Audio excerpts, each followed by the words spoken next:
Une fois que le téléchargement du fichier d'installation de VRA pour 3ds Max est fini, normalement, dans le dossier dans lequel vous avez donné le chemin, vous devriez retrouver cet exécutable.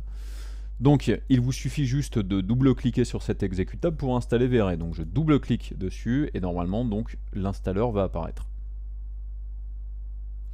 Une fois que l'installeur apparaît, il suffit juste de suivre les différentes instructions qu'il y a donc dans la fenêtre d'installation. Donc là, je fais OK. Ici, au niveau des paramètres, je lui demande bien d'installer VRA en tant que station de travail et absolument pas sur les deux autres options. Je fais installer. Et là, il installe de manière assez rapide et automatique. Donc normalement, vous n'avez rien de plus à réaliser pour y arriver. Alors, il se peut que dans certains cas, vous ayez des antivirus, par exemple, qui vous donnent des petits soucis avec ça.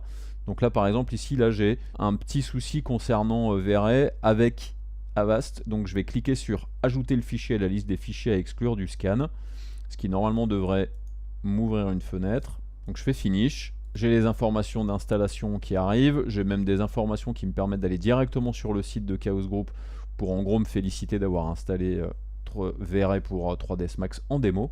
Et maintenant, ce que je vais faire, je vais démarrer 3ds Max et on va regarder si VRA a fonctionné au niveau de l'install. Donc 3ds Max démarre. Et ensuite, pour retrouver VRA, je vais aller dans les paramètres de rendu ici, ou alors j'appuie sur la touche F10 pour faire apparaître les paramètres de rendu.